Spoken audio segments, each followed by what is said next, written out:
It's preparing to go live now. Okay, I see the cue. Good afternoon. Welcome to Perkerson Elementary's Go Team meeting, where we will follow the agenda as it has been emailed to you and publicly noticed. I would like to remind everyone that this is a meeting of the Go Team. Only members of the team may participate in the discussion. Any members of the public present are here to quietly observe. For members of the Go Team, please identify yourself when you speak. For those of you wishing to provide comment, there is time allotted on the agenda for the last 20 minutes of the meeting. I am pleased to call this meeting of the Perkerson Elementary Go Team to order at 4:05. Our first order of business is to call roll. The secretary will now take roll.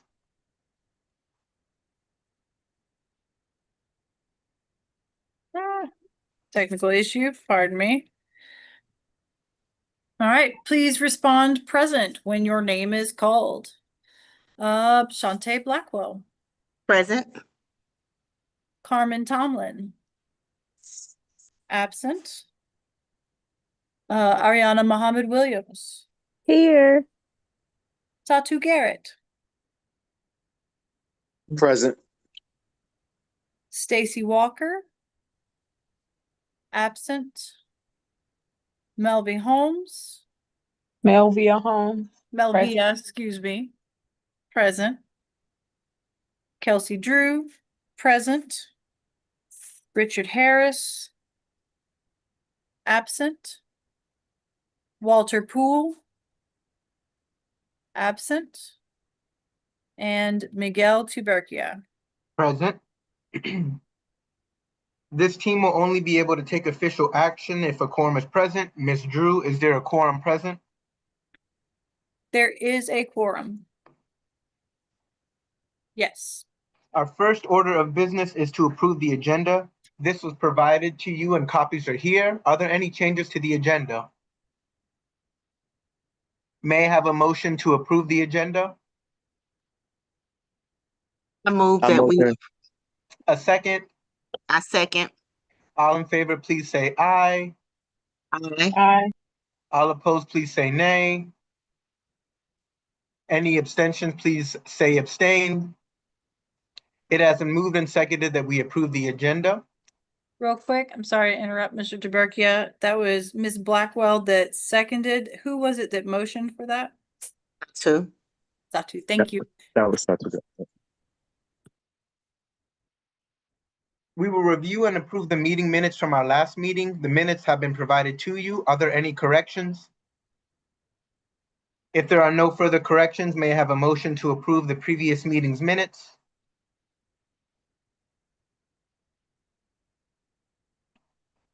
I move that we approve the previous meeting minutes. Thank you, Ms. Blackwell. All in favor, please say aye. Aye. All opposed, please say nay. Any abstentions, please say abstain. It has been moved and seconded that we approve the meeting minutes from the last meeting. We will proceed with the motion. We will now move to the discussion items on the agenda. The first discussion item is on school uniforms. Okay. We have an important decision to make regarding the continuation or implementation of an optional school uniform. Our goal today is to first decide whether we wish to move forward with this initiative. If we vote in favor of maintaining or exploring the establishment of an optional school uniform, we will then discuss the formation of an advisory committee to help implement and manage the process. If we vote against maintaining or exploring the establishment of an optional school uniform, the school will not have a school uniform in 2025-2026, and we will proceed to the next agenda item. Before we move forward, Principal Blackwell, can you provide the team with the background information on this policy change? Okay. So the policy for student dress code is that the student dress codes require the following: a top or a non-see-through fabric shirt, a bottom, pant, skirt, short dress, or non-see-through fabric, shoes, and appropriate undergarments that are not visible. Restrictions consist of clothing and or jewelry that must not contain words or symbols that are gang-related, sexually suggestive, obscene, or promote illegal behavior. Clothing and or jewelry must not contain any advertisement or display of words or symbols associated with alcohol, illegal drugs, or tobacco, and students may not wear flip-flops, athletic slides, or any footwear that does not support the front and back of the foot.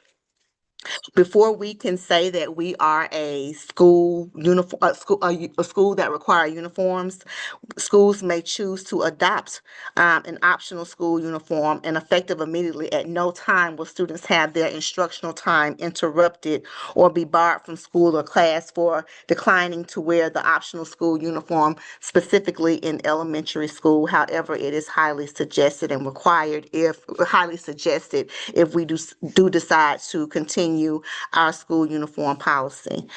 We cannot continue to say that we are a uniform school without bringing it to the GO team, and it was brought to the GO team, but the GO team never made a decision about us being a school uniform school.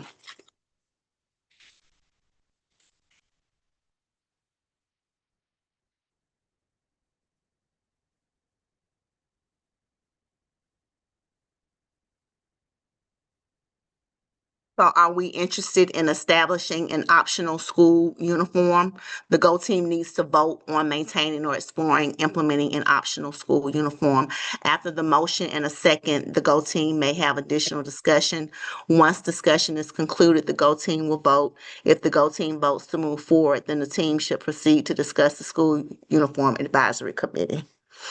I have a quick question. So, will this be like a specific as far as colors and stuff is concerned, or they still can wear the same colors that they're wearing now? So the colors of the uniforms would not change. It's just that right now we have not officially, as a GO team, said that we would like for Perkerson to be a uniform school. All decisions as such have to go through the GO team, and that decision never went through the GO team. So the colors will remain the same. We're just now just making it official or having a discussion as to if we would like to make school uniforms an official mandate based on our discussion and this committee that will be formed by the GO team if we do decide that we want to continue with school uniforms. Well, I want to continue with school uniforms. Thank you for that information. Now we can decide if we want to maintain or explore implementing an optional school uniform. This vote will determine if we move forward with the idea. Is there a motion to maintain or explore implementing an optional school uniform?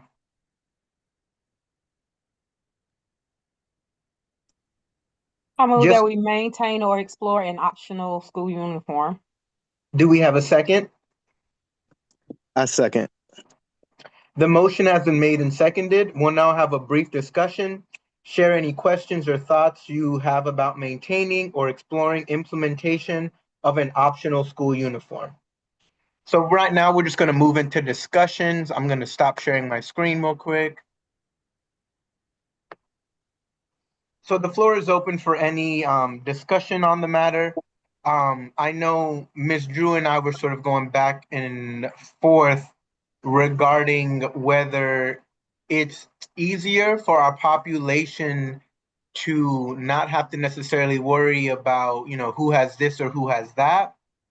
And then on the flip side, there's also the aspect of, are we stifling personality or creativity in that sense? Does anyone else have any ideas they'd like to share?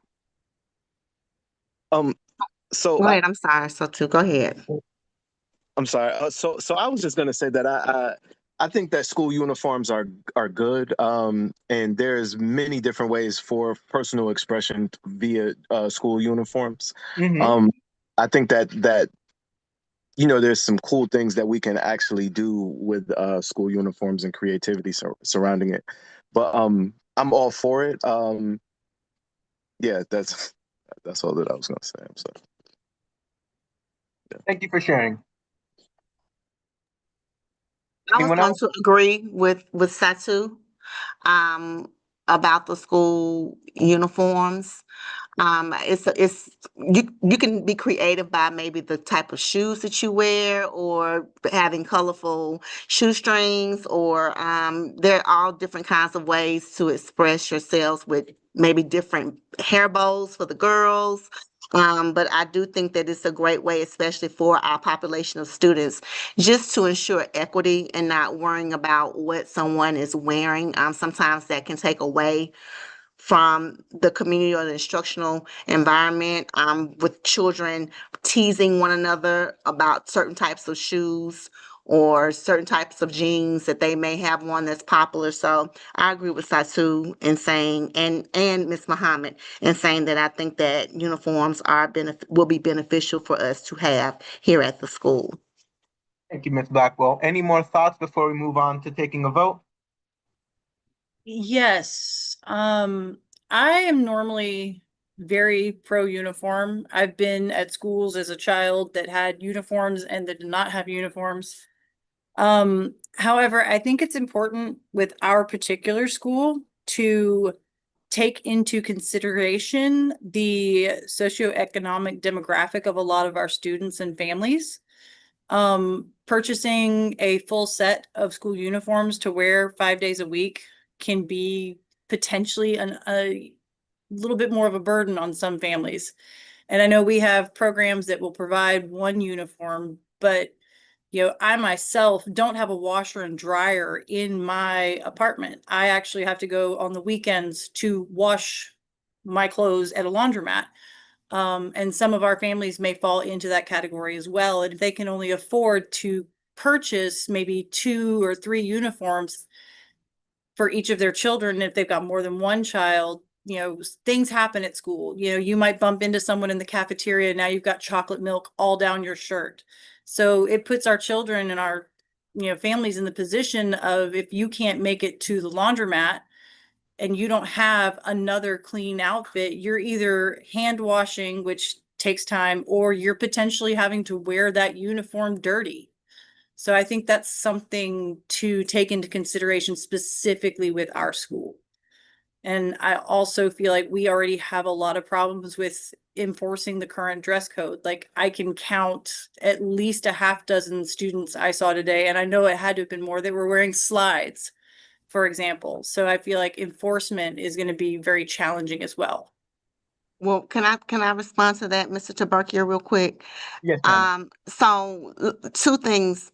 First of all, we do have a washer and dryer here at the school, and we often wash clothes for our scholars. We've actually have had to give some of our AU students baths.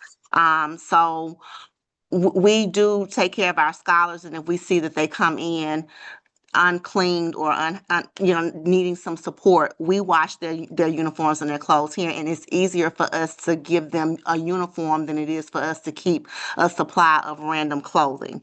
As a parent myself, it was always easier for me to go to Walmart and buy 5 pairs of khaki pants and 5 shirts than it was for me to have to go and find the latest and the cutest tutus and skirts and shirts for my children. So uniforms were always easy for me because I would just purchase 5 or 6 for the week and just iron them and hang them up. We have resources to uniforms. The district gives the students, I think, 1 or 2, but we have partners and other resources to get uniforms for our scholars. We actually have been doing, the PTO have been doing a uniform drive or closet or uniform swap, where the kids have been swapping. Parents can bring uniforms and get new uniforms, just swapping out as needed. So that's something to consider as well. And I'll turn it over to Satu. Thank you. Yes. And so Ms. Blackwell, I was gonna second that in terms of the swap exchange. Like having a uniform allows for if everybody's wearing the same things, that it allows for the ability to do the uniform swap and help those families a lot easier, rather than forcing them to go find it. And it allows us to stretch services and to do bulk buying of uniforms. We can be creative with our approach to solving some of those things if we can identify those families in a way that still allows them to have dignity as they use those things as well.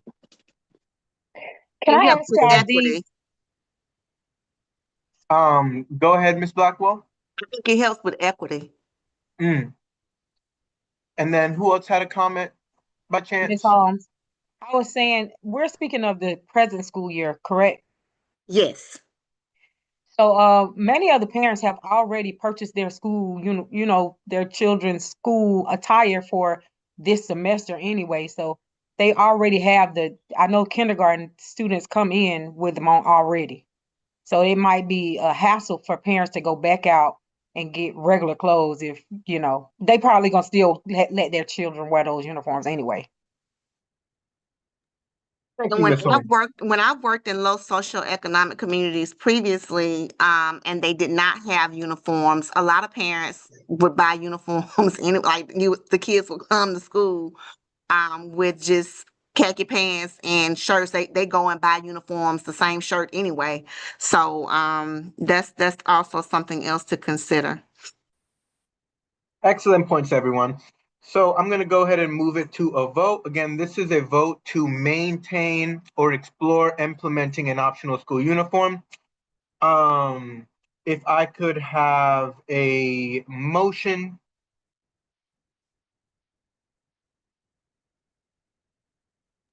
I'll motion. and a second. Second. All right, all in favor, please say aye so the secretary can record your vote. Aye. Aye, Holmes.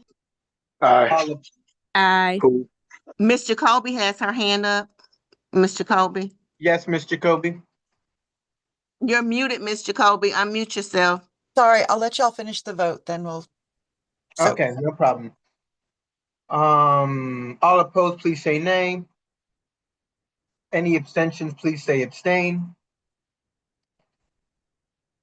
Thank you for your votes. The majority of the Go team is in favor of moving forward with maintaining or exploring implementation of an optional school uniform. Now that we've proceeded, we'll establish a school uniform advisory committee. Yes, Mr. Kobe? no, that's just what I wanted to make sure that Oh. the team understood is that Mhm. that initial vote is we want to spend time on this. And so that now you have to establish the school uniform advisory committee. So Thanks so thank you. much. This committee will be tasked with recommending the stakeholder engagement plan, school uniform components, if a uniform is adopted, time frame the uniform will be in use, and communication plan upon adoption of a uniform. The committee will present a final report for the Go team's consideration. Let's discuss the goals of the committee. The minimum required goals are to develop a stakeholder engagement plan to receive feedback on implementing a uniform and its components if adopted.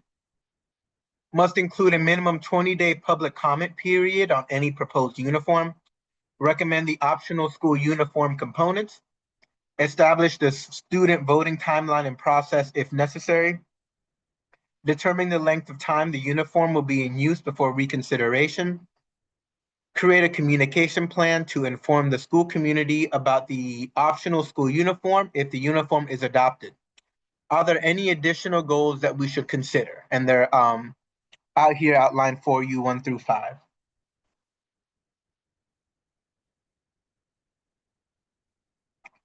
All right. Now we will determine who will serve on the committee. The committee will be comprised of up to 3 Go team members, the committee chair, and up to 2 additional members. Again, that's the chair for the committee, not the specific chair for the whole Go team. Number 2 must include at least 3 students for high schools and middle schools as outlined by the district, doesn't include us, and may include any other members we identify. We'll need a group of people who are committed to putting in some time and effort to gather feedback, conduct research, and make recommendations. Okay, one moment here.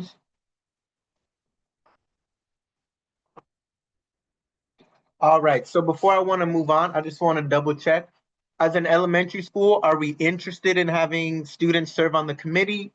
Just want to open that up for discussion.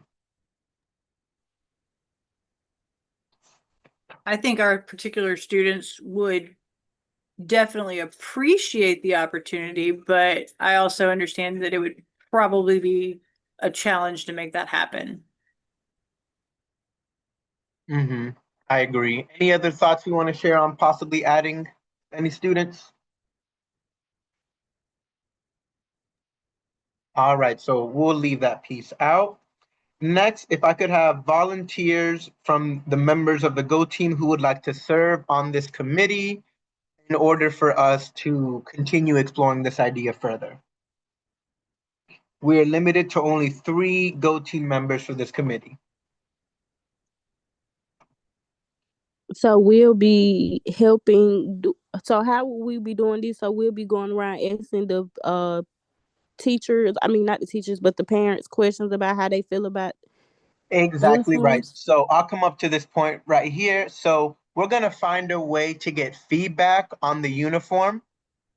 We're going to let the public comment on that for 20 days. You'll also be in charge of recommending the parts of the dress code and how long we'll use it. Does that help answer the question? Yeah, that does. Perfect. Any other questions? All right. So once again, if I can just ask for 3 volunteers in order to create this committee. I'll take in. And I Perfect. think it's a minimum of 3. Is that right, Ms. Jacoby? Can if it's just 2 and then we get other people to join the team that's not on the Go team, would that work as well? Yes. In fact, that's actually encouraged for committees, is to have more non-Go team members than actual Go team members on committees to get that input. Oh, perfect. So our 3 can come from Miss Muhammad and 2 others. Is that correct? Well, I'll volunteer to be on it as well. So Okay. you can only have a maximum of 3 Go team members on a committee. So that would be the chair and 2 other Go team members. But it is strongly encouraged that the majority of committee members not be on the Go team. The Go Gotcha. team. So with our 2 right now, we can leave it at 2 and add some more from the community. Is that correct? Correct. Awesome. All right. Any other volunteers before we proceed?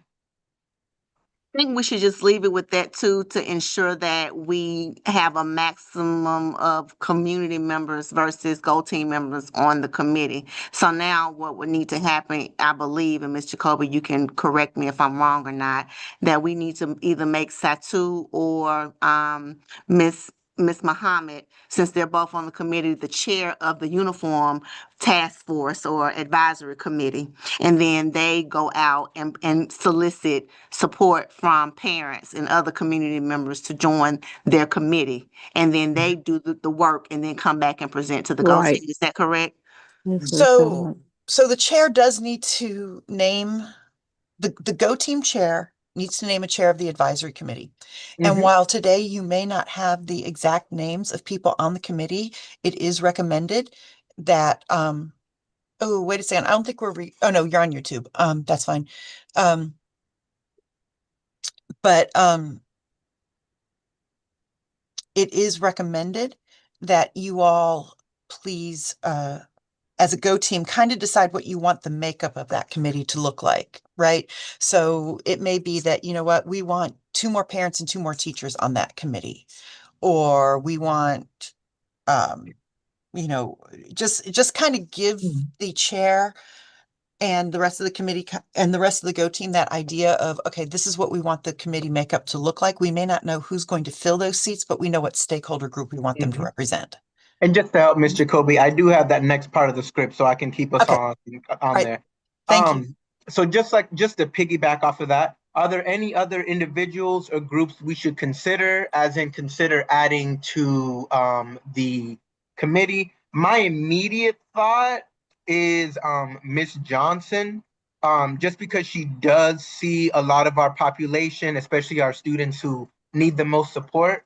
I think that might be a good person to go to, maybe even Mr. Brody, because he does, do with a lot of our students on a personal basis. I don't know if we have any other suggestions that we should look into. do. I do think we need to have at least one fifth and one fourth, maybe one fifth and one fourth grader on the committee. Because they do have a voice and have an opinion about what that could look like. So I would like for us to put at least a fourth and a fifth grader on the committee, if possible. Gotcha. Gotcha. I like that idea as well. So 2 students, maybe 1 or 2 other faculty. I think that's great. Any other discussion before I proceed? Okay. Finally, we need to determine the length of time for this committee. The committee will need to complete its work and bring a recommendation for the full Go Team's consideration in spring semester. Please suggest a termination date for this committee. So I know it's a lot of talking, my apologies today. We're going to bring a recommendation for the full Go Team in the spring semester. So now we're just trying to figure out a date to really close off this committee. I'm gonna take a look at my calendar. We have another Go Team meeting on the 20th of November, and then on the 18th of December. So it might behoove us to plan out for one of those dates, just so we can have everything closed off. I'm leaning towards November. I don't know what anyone else thinks. I might suggest December simply because we are off next week and we'll be back in school, I believe, for 3 weeks before the Thanksgiving break. No, 4 weeks. So that 20-day period is going to be a really tight squeeze. Mm-hmm. So then shoot for the 18th. Yeah, that's a great point. All right. Any other suggestions? Is everyone any other ideas besides doing December? Because I'm on board with what Kelsey said. All right. So let's go ahead and continue on here. So we'll end it in December. Based on our discussion, I propose the following resolution: that the Perkerson Elementary Go Team establish a school uniform advisory committee with the goals and members as outlined on the resolution. This committee will present its final recommendations to the Go Team no later than December 18th, 2025. May I have a motion to approve this resolution? Motion. A second? Second. All right. Is there any additional discussions? I'm sorry? Okay. All in favor, please say aye. Aye. Aye. Aye. All opposed, please say nay. Any abstentions, please say abstain. It has been moved and seconded that we approve the resolution. The motion carries. Okay. Now that we have established the School Uniform Advisory Committee, I will name the chair of the committee. The chair will be responsible for setting committee meetings, achieving the goals of the committee, adhering to open meeting laws, and providing regular reports of the committee to the Go Team. I name Ms. Muhammad to be the chair of the School Uniform Advisory Committee. Do you accept this appointment? Yes. This concludes the establishment of our School Uniform Advisory Committee.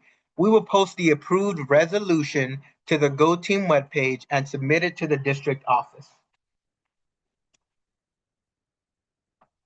The next discussion item in our meeting is the 2025 to 2030 Strategic Plan Development.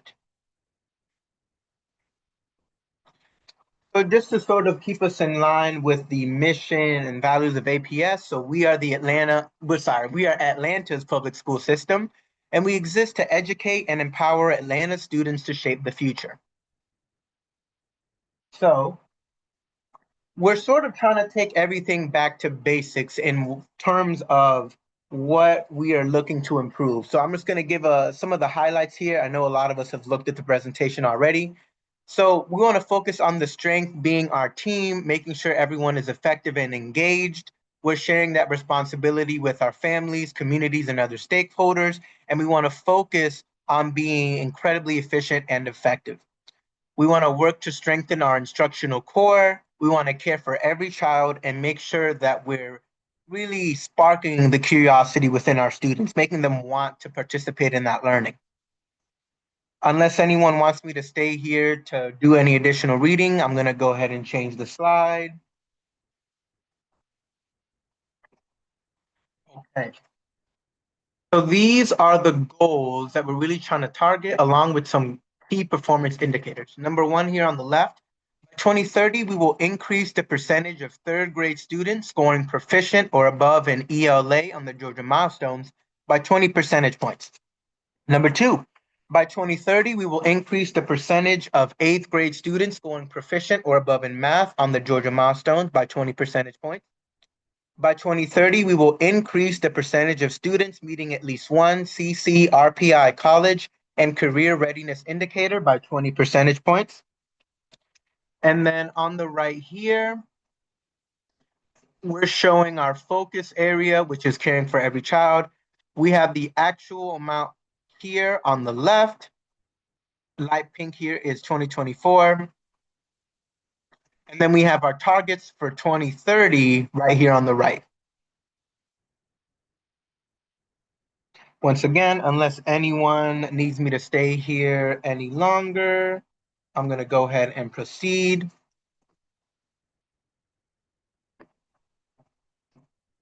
And just a little bit more into that strategic plan development and how we play a role in that. So right here at the very top, what we just went over, we have our mission, values, and our strategic goals. That's our purpose, sort of the why we do everything, what we want to eventually leads towards. We have our governance right here. Again, we were looking at our focus areas, the objectives, and those indicators in the previous slides. Sort of the focus of our work, what continuous improvements are we going to need to do, and how are we going to evaluate to make sure that we're actually doing what we claim. And then right here, we have our management, which strategies are we going to use, and who's going to do what then, when, just to make sure everything is in line and there's a place for everything. And this is where we come in that governance portion. So again, we're considering what our purpose is, what we do, and what our picture is for the future, what we have to do to really satisfy our stakeholders and what they want from us. I'm just going to pause here 1 second. I'm sorry, it's going to be a lot of talking for me one day. If anyone has anything they want to chime in or add on before I proceed. All right. So the purpose of that strategic plan is to cascade the district strategic plan to the school level while grounding our focus in the school's continuous improvement plan. This will create alignment, reduce confusion, and simplify our efforts. Our school's 2030 strategic goals and objectives should be updated, approved, and ranked by January 2026. Schools will focus on the strategies as part of the FY27 budget and continuous improvement plan processes.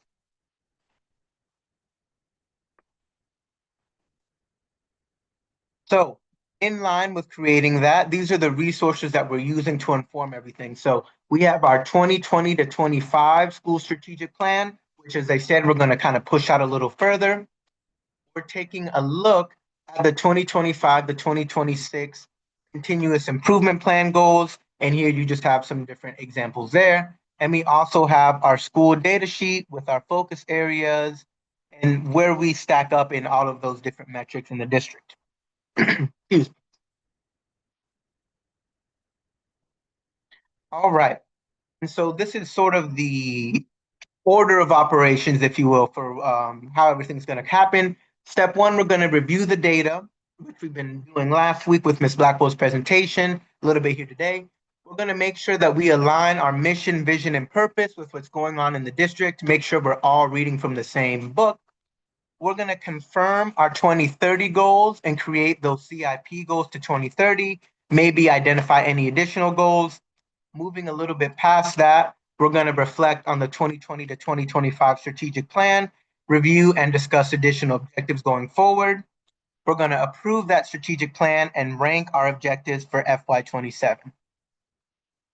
And so right here, we can sort of see where we're at with everything. So we've reviewed the data. We're going to go a little bit more in the second year into making sure our mission, vision, and purposes are aligned. And we are creating our CIP goals for 2030 and maybe going into any additional goals. So that's our business meeting number 2, highlighted in green for you there. All right, and again, we're going to take a look at the data as we did last time. So this is very much a lot, well, essentially what Miss Blackwell covered with us last time. Again, we have our focus areas on the left side of that graphic. We have our category, our metrics. Then we go on to our current KPI, our 2030 goal change, our 2030 goal, and where we are currently performing. I don't want to take up too much time since, again, we did go over this a lot last week, but I'm going to go through every question just to make sure we don't have any additions. So is there anything that anyone would like to share that they noticed that maybe we didn't bring up before?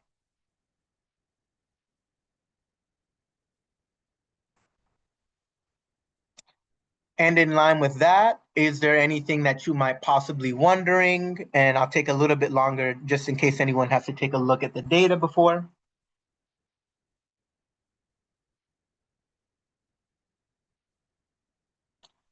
And if there are no musings, are we currently on track?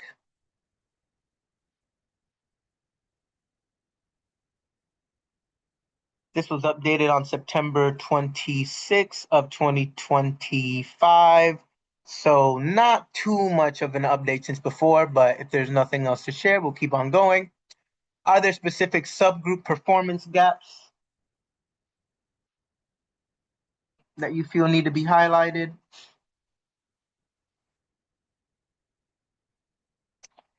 And then outside of the instructional core, what could be a focus area? This is something that I'll just chime in a little bit about. Miss Blackwell's been doing a great job with us specials teachers, just making sure that everything that we're doing is in line with our evaluation system, making sure that we're, dotting all our I's, crossing our T's. And she's also making sure that we do even more with including math, ELA, and STEM in our lessons as well. So although it might not necessarily be a focus area, that's something that the specials team is working on in our instruction to make sure we're doing everything we can support, everything we can do to support our homeroom teachers. Anything else that anybody wants to share before I move on? I have a question, Mr. Taberkia.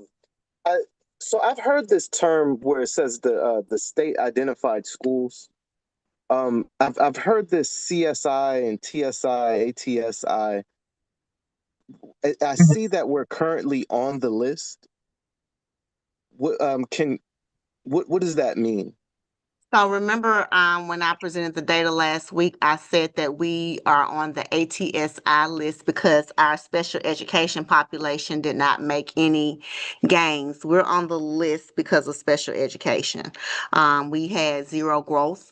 And what I will do, I know I said that I would have Jennifer Owens to come and talk to us. So we may have to have just a special, not a business meeting, but just a meeting where she comes and just presents the data and give us more conceptual understanding of what that means. But what we have to do, and we've been on the list for 3 years. This is the 3rd year, and we have to come off this year. So if you notice, when we looked at our budget for leveling, as well as we received that additional $75,000 from the state, that is because we are on the list, and that money has to be utilized for our special education population because it is ATSI money. So that means that we have to pay special attention to all of our children, but specifically our special education children because they are not growing or not making gains.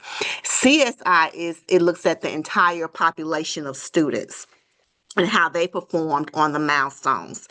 TSI looks at subgroups and it's based on a percentage, but when you look at ATSI, that means they look at the specific subgroups, and for us, it was special ed.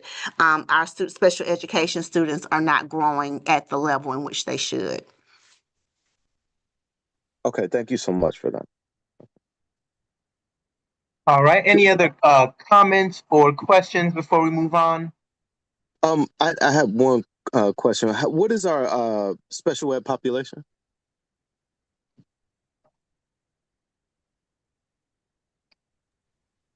Would have to That pull that data, but so right now we have two special education IRR teachers, and then we have two autistic units.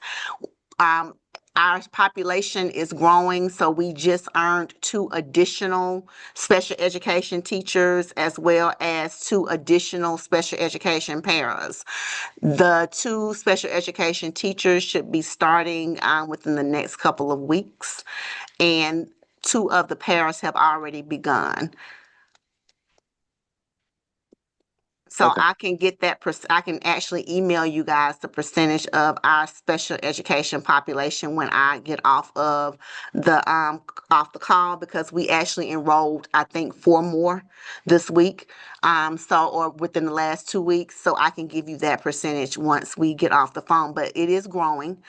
We also are moving kids through the tiers, through MCSS at a more rapid rate to make sure that we give them the accommodations and supports that they need prior to even taking the assessment, so that most schools wait to March or in the spring to start getting kids accommodations and supports, but we've expedited that, and we're moving very quickly and making sure that we, with Child Find, identify our scholars who need that additional support, and going ahead and getting them tested and the support that they need so that they can be successful. It's just making sure that we are being intentional about servicing all students, but specifically those special education students. But I can get you that percentage when we get off the phone, off this call, Satu. Okay. Thank you. Okay, and now we'll move into a little bit more active work, just making sure we're aligned here. So again, we have, oh, sorry. We're Atlanta's public school system. We're here to empower Atlanta students to shape the future. Just to keep that in mind as we start going a little bit deeper into making sure we're aligned with our school mission and vision. So right now our mission is at the top left. With a focus on STEAM, students will investigate thoroughly, think logically, and use creativity to develop leadership skills. On the right, we have our vision.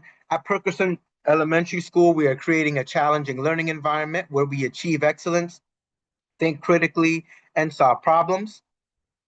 And then we have our SMART goals listed right here in the blue text boxes. On the left, you sort of see the categories it falls under. We have fostering academic excellence for all, making sure we're building a culture of student support, equipping, empowering leaders and staff, and creating a system of school support. So our SMART goal number 1 is by 2026, we'll increase the percentage of students performing at proficiency and above in math from 20.5 to 25.5 for all students, and from 0 to 5% for students with disabilities as measured by the Georgia Milestones Assessment. We're going to be using GADOE Math Learning Talks, Daily Number Talks, and the Numeracy Project through JOM Embedded Professional Learning, Coaching, and Collaborative Planning. Our SMART Goal 2 by 2026 will increase the percentage of students performing at proficient and above in ELA from 16.8 to 21.8 for all students, and from 5.6% to at least 10.6 for students with disabilities. Our strategies for that are to implement a structured literacy framework aligned to the science of reading through professional learning, coaching, and planning support. Our SMART goal number 3, by May 2026, Perkerson Elementary School will increase the average daily student attendance rate from 64.1 to 69.1, as measured by Infinite Campus attendance reports. Again, we covered this in the last meeting, but since we were just talking about some of our populations, for our SMART Goal 1 related to math, for our students with disabilities, we're going to provide targeted intervention and enrichment during small group instruction using numeracy project resources and diagnostic data. And we're going to facilitate family math nights and parent university to engage families in math learning strategy. For ELA, for those same students, we'll conduct monthly professional learning that provides teachers with maximum coaching and employing the 22 high leverage practices for teaching and learning. We'll also implement home literacy programs where students read or read to for at least 20 minutes in the evening. For attendance, we'll hold monthly attendance support conferences with parents, guardians of those students who have chronic absenteeism to develop individualized attendance action plans and offer wraparound support. We'll also have a family attendance night to educate families on the impact of absenteeism. All right, so just to sort of make sure we're in line here, we want to see if our current school mission and vision align with these statements. Again, the mission and vision of APS, we're Atlanta's public school system. We're here to educate and empower Atlanta students to shape the future. At Perkerson, our mission is with a focus on STEAM. Students will investigate thoroughly, think logically, and use creativity to develop leadership skills.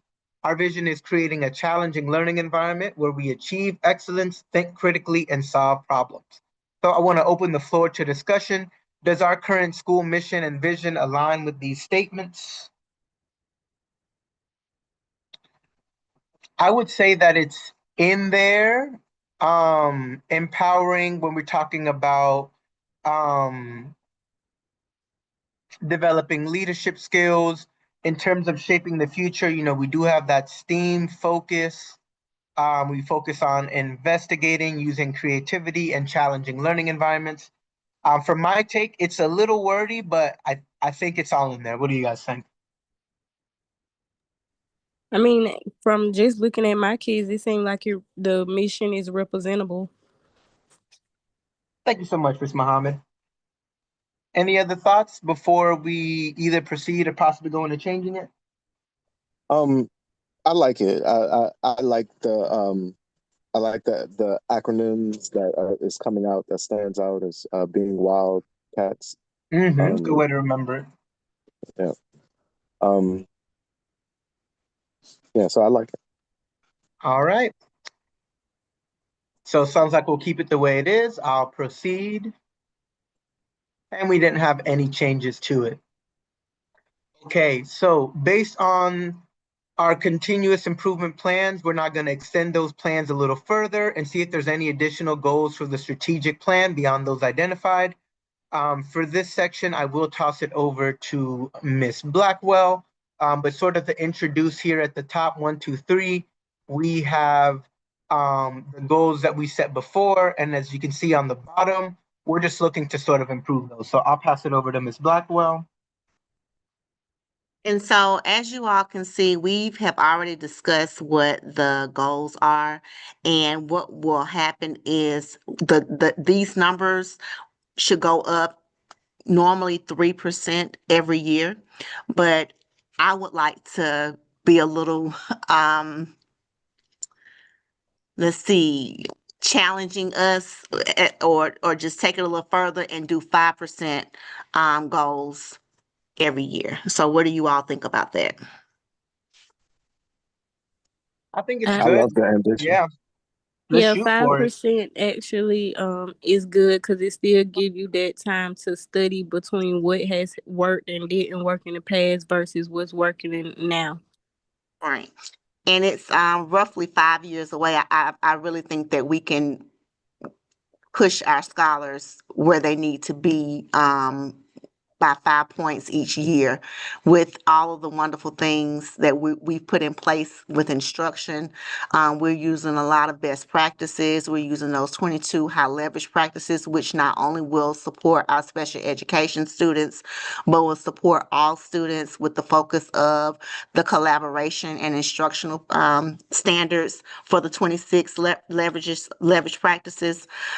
And I really believe that the teachers, we have the right teachers on staff to make this happen.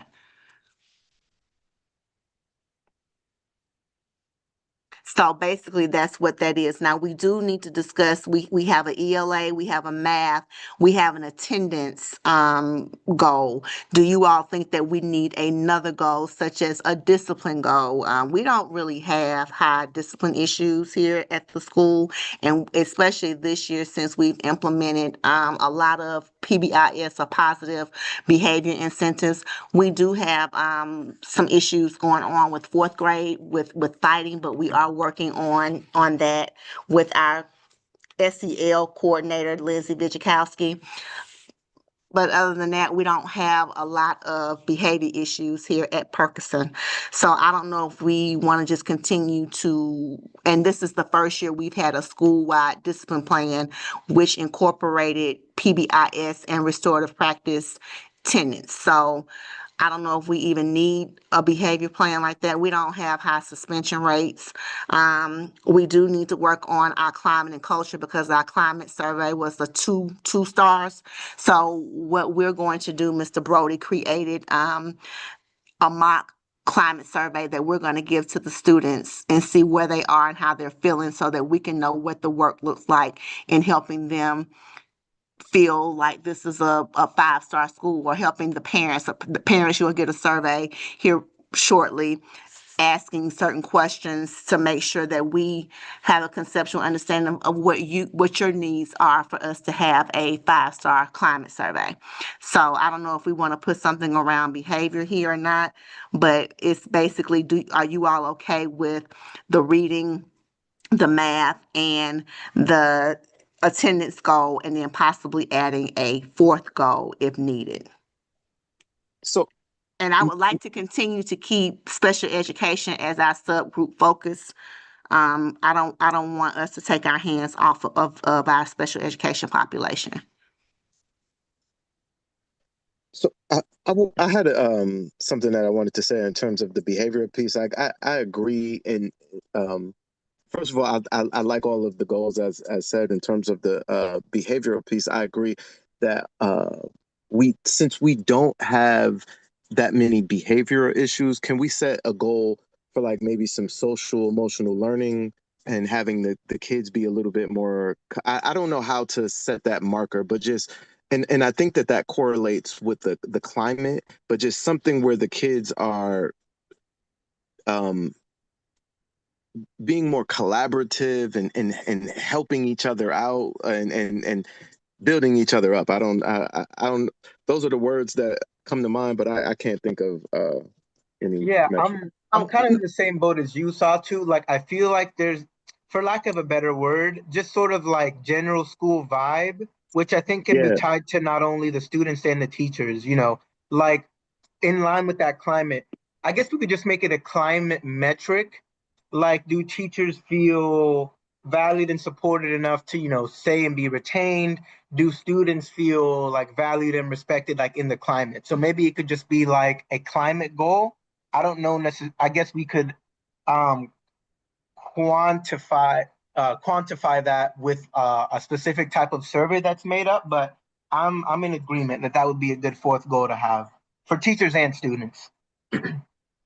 And we have the district has something called Second Step. I don't know if you all have heard of Second Step, where they do have social, and I don't know if Miss Holmes, if you could speak a little bit, and I know you're just getting back, so you may not, I'm not sure if you jumped into the PowerPoints that Mr. Brody sends, but he sends PowerPoints every week because the teachers are expected to do what is called morning meetings or restorative circles throughout the week, in which the students have those opportunities to discuss and talk about those social emotional competencies, such as self-awareness. How self-aware am I with self, and then social awareness. For example, what that would look like is if, you're hitting a peer and your peer is crying and the adult asks you, well, why are you doing that? And you're saying, well, I'm playing. Well, is he laughing and playing? So that's that social awareness piece, and we are working with that. And that's why the expectation is that the teachers implement social emotional learning at least 3 to 5 times a week. So I'm okay with putting a goal because we've already begun to collect data on Exactly. Mhm. teachers that are actually implementing the social emotional learning that Mr. Brody is sharing. And we've also had district level personnel to come and train our staff. And Mr. Taberka, you can talk, and Ms. Drew can talk a little bit more about that training that you all had through Lindsay Vichikowski and the social emotional learning team. Yes, so a last week, me, Miss Drew, Mr. Sweeney, Miss Bixler, and I think that may have been all the teachers. We did a lesson with, please correct me if I say her name wrong, Dr. Wichikowski, where we were sort of, it was essentially the training that guidance counselors get in terms of how to make sure that you're communicating yourself in a manner that is more so not emotionally charged, but more so with how you're actually feeling, using I am feeling statements, just to sort of express yourselves in a way that doesn't become combative. It's very easy when students to get upset to just, reach forward insults, but it becomes a lot more of a human interaction when you say to someone, hey, I'm feeling this way because, this happened. And she gave us a lot of different tools like that just to help us understand the background of our students, sort of the student viewpoint and how they deal with certain things like that. It was fantastic. I really wish you could have stayed there a little bit longer, but she really gave us a lot of great tools. And now the main gist of it was for us to be able to go out to the students and to different teachers and sort of share that same information for us. So, um, with any hope, she'll be able to come back because I know she came in during our pre-planning as well. So she's been doing a lot of great work with us over at Perkerson. So we're glad to be able to reach out to her as well and continue in that SEL journey.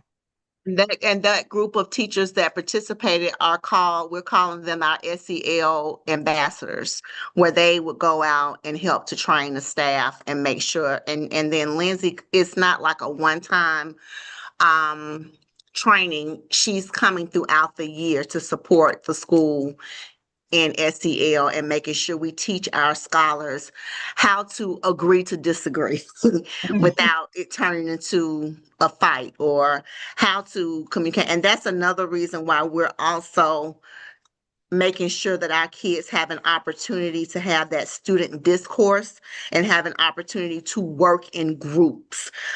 We've been doing a lot of work around small groups and allowing children to be able to work in small groups.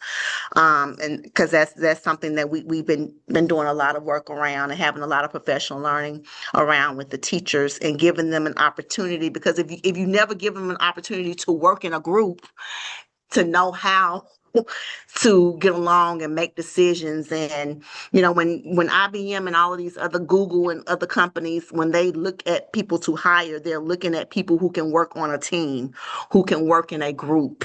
And so we want to make sure that our scholars are college and career ready, and that we start doing that type of work and that type of training and mindset in elementary school, because it's not innate. You have to teach people and children how to interact with one another.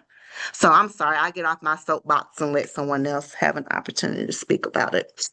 That's all right. Miss Drew, do you have anything you want to add to what we picked up that day before we move on? Yeah, I'd just like to, agree like with Mr. Tuberkia that it was a wonderful experience. I feel like my interactions with students and the way I'm approaching them when there are conflicts, I feel like I am more mindful of it.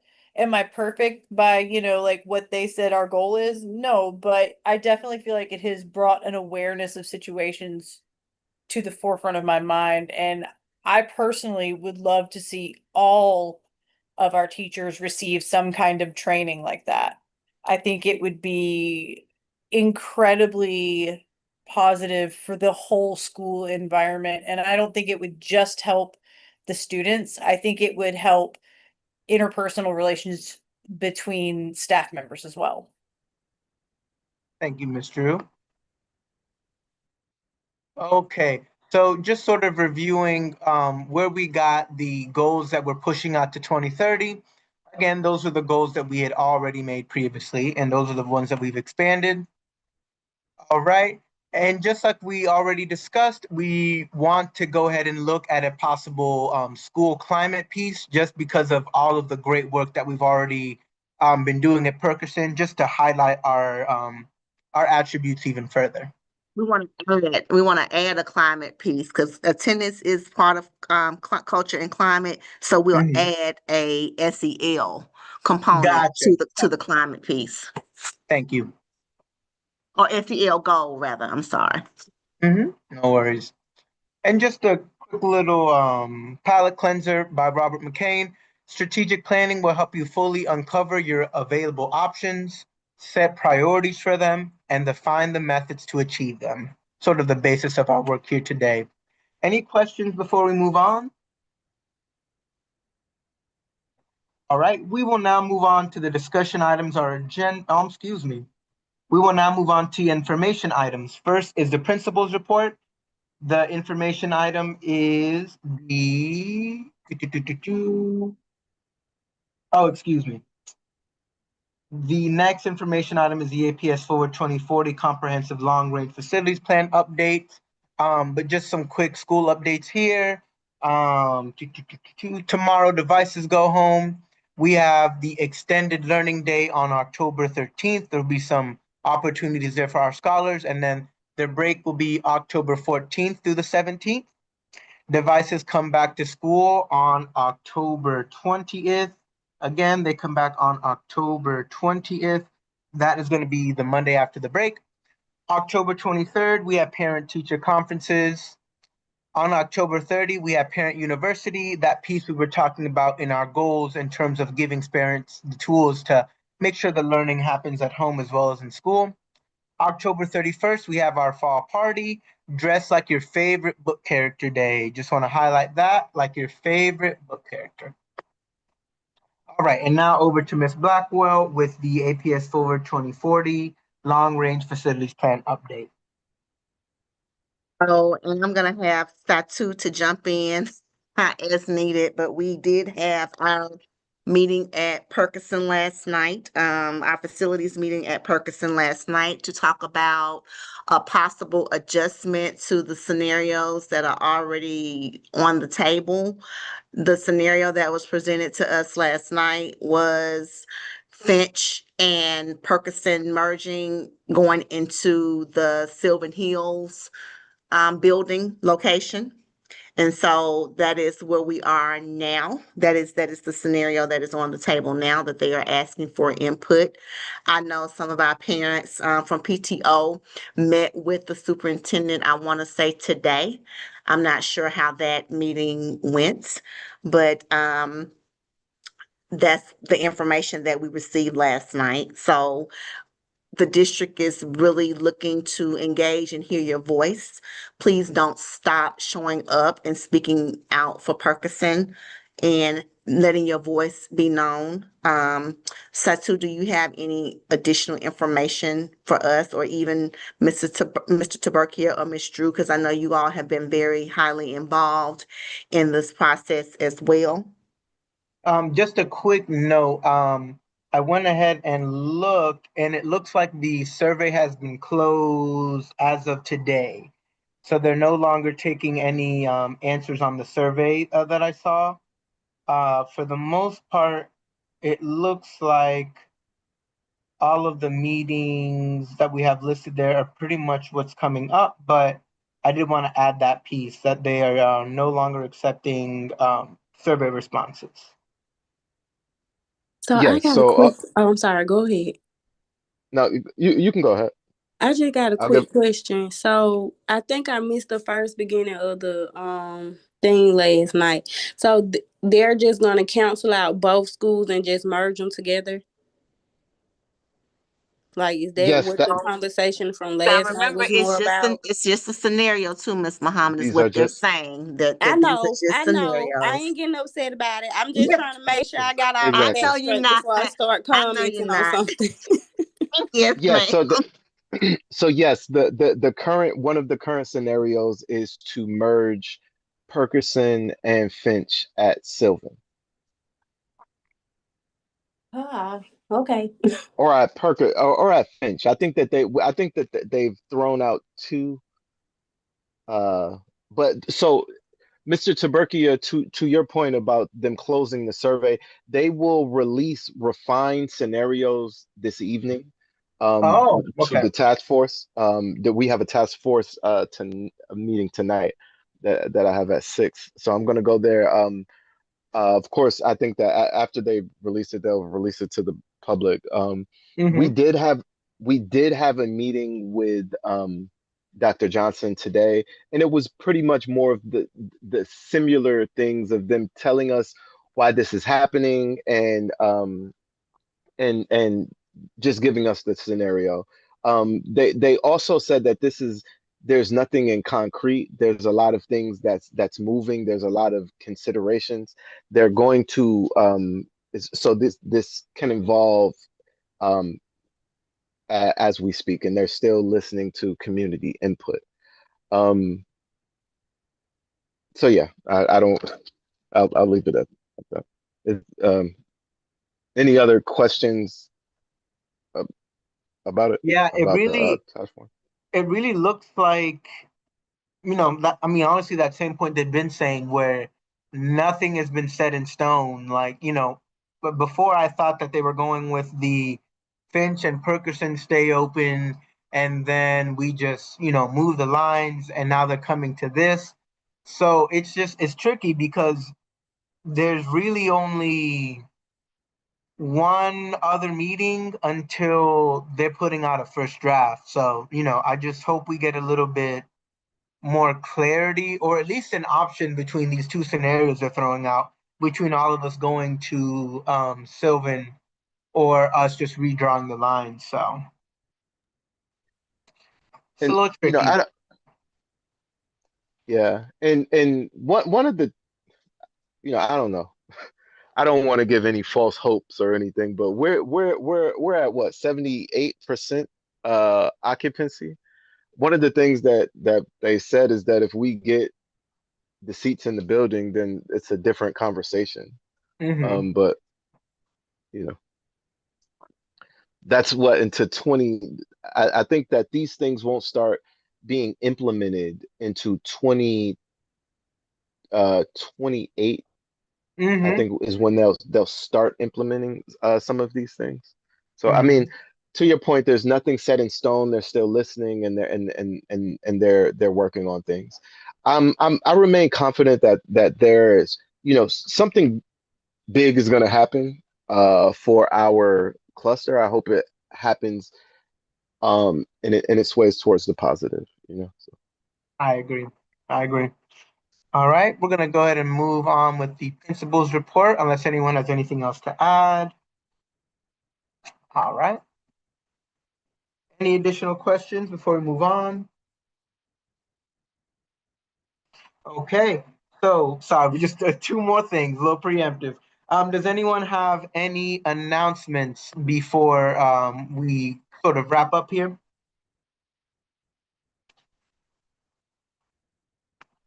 All right. We will now move. Well, before I do that, Ms. Blackwell, did we have anyone sign up for public comment this time? We did not. Okay, so we'll go ahead and move that. We have reached the end of our agenda. Is there any additional business at this time? May I have a motion to adjourn the meeting? Motion. A second? I second. All in favor, please say aye. Aye. All Aye. opposed, Aye. please say Aye. nay. Any abstentions? All right, it has been moved and seconded that we adjourn the meeting. The motion carries. Enjoy the rest of your evening. Have a great break, everyone. Bye, guys.